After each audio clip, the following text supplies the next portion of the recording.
Hey folks, my name is Matt, and today I'm going to talk about a little known way that companies are using to acquire customers at a negative customer acquisition cost, or negative CAC, and billions of enterprise value. This is not very well known. There's only about a dozen different companies that I've seen actually use this, but I think it's going to become commonplace in the next 5 to 10 years. So let me explain what negative CAC is and how some of these smartest media companies and software companies in the world are using it to build massive businesses. Negative CAC is simply when you make money off your marketing, but not how you would typically do that. So most of the time people spend money on ads, marketing, whatever it might be, and they use that money to acquire a customer for a software product. And let's say that software product costs $100 a month and they acquire, let's say, $300 to $500. And that customer then has to stay and keep using that product for multiple months or even a year to return on ad spend. So that's traditional CAC, traditional customer acquisition cost. But with negative CAC, you make money off your marketing by creating media and or selling media products, okay? So that could be a digital product or an information product, a coaching program, or it could be media that you monetize through advertising and sponsorships, okay? So you use that media to grow your audience and acquire customers at a profit. Let's say I sell a course that costs $1,000.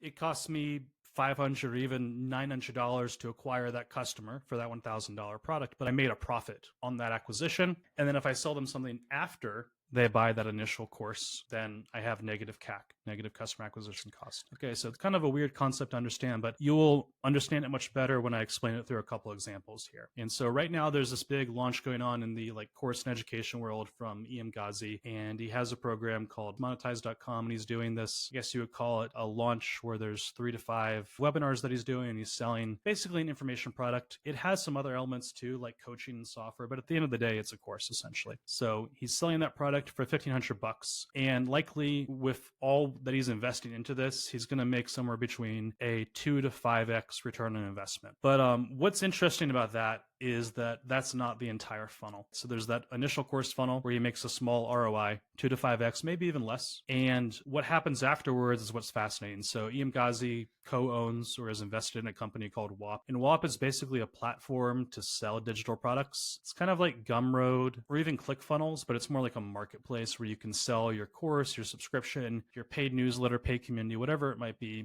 And they give you a payment processor and they give you a members area, and there's a marketplace where people can discover your products. So it's an interesting tool that's come around over the past few years. So Iman is a co-owner or investor in that. And so what happens in the program that he sells is that he basically teaches you how to build a digital product and sell it, but all through utilizing WAP. And so basically to use the program that he's selling, you have to sign up and use WAP. WAP will make money too. Here's kind of how this works. Here's just some napkin math that I've written down to explain what this funnel looks like. So he's doing this live webinar series. I've seen it myself, and I've also talked to some people who are involved in it. And at least the first couple of videos, there's about 50,000 people who have showed up live, at least on the first video. And then there's over 300,000 people who are watching the replay. So if we have a 5% conversion rate on the live webinar, and we have a 2% conversion rate on the replay, we have 2,500 customers from the live webinar and 6,000 customers from the replay. That's $3.7 million in revenue from the live webinar and $9 million in revenue from the replay. And so those are just ballpark numbers. I would estimate the live webinar and the replays generate between 10 to 20 million in revenue, depending on what the conversion rate is for this $1,500. And that's awesome. He's going to get a good ROI on that, probably 3 to 5x, maybe even slightly more. But what happens afterwards is even more interesting. So people are going to go through the program, they're going to sign up and use WAP. And then WAP right now is a marketplace that makes money through transaction fees. So if someone buys your product on WAP, it'll take a 3 to 4% fee, but if someone discovers your product through the WAP marketplace, they take a 30% fee. So let's just imagine over the next year that Iman's students generate 10 million in revenue, which I think is pretty conservative because it's a lot of customers. It's over 10,000 customers, so they could generate well more than that. And then between the marketplace fee and the regular fee, WAP has a 10% commission or fee on that revenue. That's an additional 1 million in revenue. And so that's not a ton of revenue, but what's interesting is these people are going to, use WAP for potentially years to come. They're going to create other products on WAP. The marketplace itself is going to grow. And even though it's only maybe 1 to 2 million in revenue over the next 12 months, in the long term, it's much larger. And the platform itself continues to grow because it's a tech company. It's a marketplace. It has much more enterprise value than Iman's courses. So monetize.com really relies entirely on Iman. And if you wanted to sell it, maybe only sell it for a small multiple, but because we're driving people to WAP, which is a platform and a software, those can sell at a much higher markup on earnings or on revenue, up to a 5 to 10x or more, which is what's so amazing about SaaS. But what's fascinating here is instead of WAP going out and advertising WAP, which they do a bit, Iman is making money through his program. He's acquiring customers at a profit, then drive to WAP. And so there's negative customer acquisition cost. Okay, that's just one example. There's many more. Also, it could go well beyond that. So Iman has this $1,500 course. Most people who have those types of programs have some type of upsell. And I don't know if he does, but if he has an upsell, it's probably around the $10,000 mark. And typical ascension rate to the next step in these types of programs is around 5 to 10% or even up to 20%.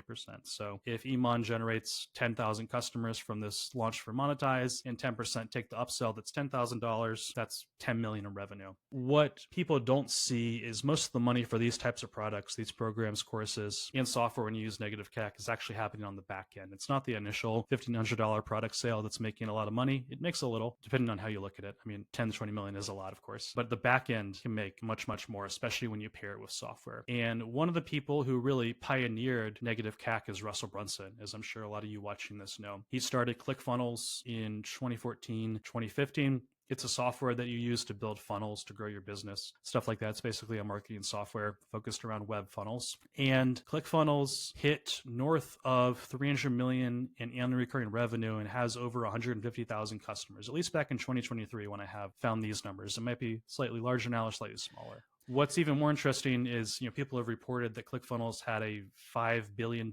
plus exit in 2023 because it's a software company with recurring revenue. It can have a much larger multiple. But the way that Russell grew ClickFunnels was not through traditional marketing where it's just Facebook ads, Google ads, demo the SaaS, sell the subscription. He grew it through negative CAC. And so Russell sold a bunch of courses about how to use funnels to grow your business. He sold those at a profit. In those courses and programs could be priced anywhere from $1,000, $100 to $10,000. They all made money themselves, but to actually utilize what Russell was teaching in those courses and programs, you had to go out and use ClickFunnels and start a subscription. And so he generated customers for ClickFunnels at a negative customer acquisition cost. And that's how he was able to bootstrap a multi-billion-dollar software company.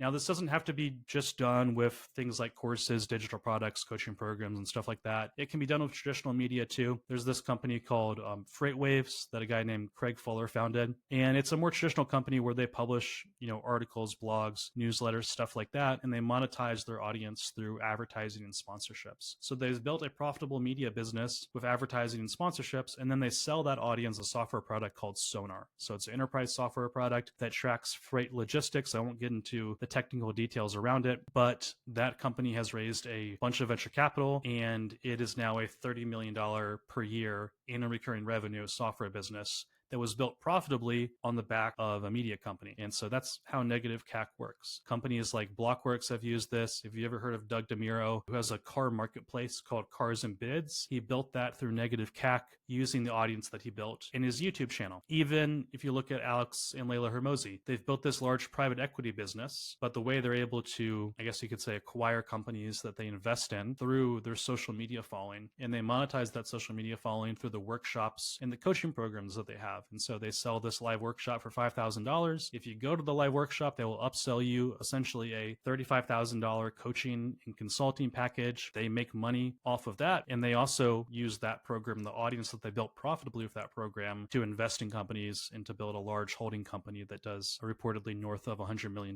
per year in portfolio revenue. And they typically own between 10 to 40% of those companies. Okay. So that's how negative CAC works. It's a little bit confusing and it's a very little known and underutilized concept. It's not easy to execute, but I think the next generation of software companies, marketplaces, tech companies are going to use negative CAC and going to use tactics like I just explained to build very big businesses. And the reason why is because software now has become so competitive. 5 or 10 years ago, there were a lot less competitors. There wasn't AI that made it easy to create software.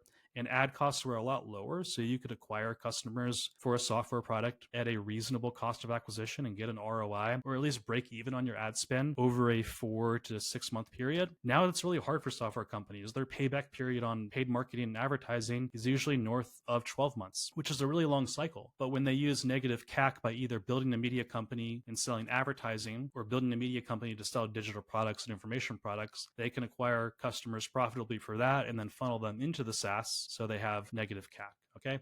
That's how it works. There's also one final example that I'll share is there's a company called HubSpot, which is a marketing platform and a CRM. It's a multi-billion-dollar company, I think north of 30 billion in enterprise value. It's publicly traded. And back in 2021, they acquired a company called The Hustle, which was a media company that had a large newsletter, podcast, and subscription. It's a company that I worked at back in the day there.